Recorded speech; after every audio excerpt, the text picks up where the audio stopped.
Hello, my name is Elina Castillo Jimenez.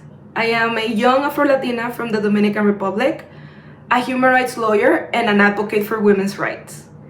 I thank VidaAfrolatina for the opportunity to speak to you today to give you a glimpse into the state of gender-based violence in the Dominican Republic. On November 25, 1960, three political activists known as the Mirabal sisters were brutally killed by the Trujillo dictatorship. To mark this day in their honor, the world now observes International Day for the Elimination of Violence Against Women. Unfortunately, in the country that gave us this important day, many women and girls still face gender-based violence and discrimination without effective protection from the authorities. The Dominican Republic has enacted laws against gender-based violence and has invested in, for example, creating specialized units within the National Police and the Prosecutor's Office to duly investigate and sanction those responsible. However, enforcement of these legal dispositions is quite limited, according to data analysis from the World Health Organization and other institutions. In 2020 alone, for example, the Dominican authorities received more than 15,000 reports of gender-based violence and more than 5,000 reports of sexual offenses, including over 1,000 reports of rape. The Dominican authorities do not disaggregate data by race, which limits the possibility to measure the impact of gender-based violence on Black Dominican women and girls in particular. However, the dimension of these statistics shows that there is still work to do. But more importantly, and I wouldn't want you to forget this, is that these are not just statistics, these are lives. And with COVID-19 measures still in place in many parts of the world, including the Dominican Republic, many women and girls are suffering in silence, unable to denounce their offenders.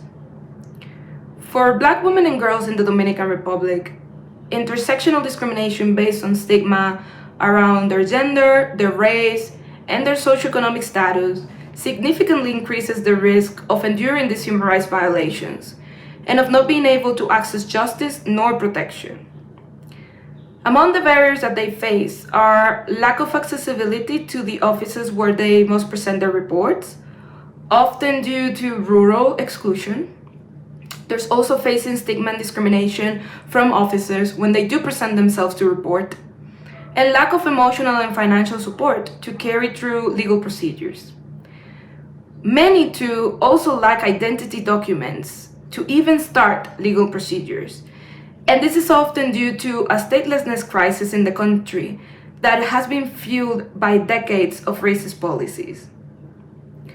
Black women and girls in the Dominican Republic face stigma, marginalization, and discrimination. Women's rights organizations and groups in the country support them. Many of them do. Many of them are even led by Black women and girls in the country, and have urged the authorities to improve the state of women and girls' human rights for years, not only by enforcing the legal dispositions that I referred to earlier, but also by investing in closing the gender gap, by designing better evidence-based policies with a focus on promoting gender equality in all areas of life, and by promoting the political leadership of women. These organizations and groups are fundamental to hold authorities to account and to weave networks of care and support for so many brave women and girls as they continue to share their experiences of gender-based violence. We, as a collective, can support them by enabling their agency to transform our communities.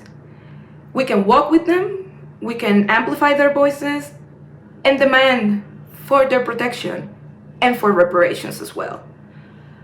I am sure that if you're here today, it's because you're already convinced that a world where women and girls can live free from violence is possible. Although the road to build a world is not an easy one, we can all agree to that, right? We can't lose sight of the goal. We need to remember how important that is. And as you continue your commitment today, I invite you from the bottom of my heart to take action in all the ways in which you can, always having in mind that it is to support these brave women. Thank you for your attention. you.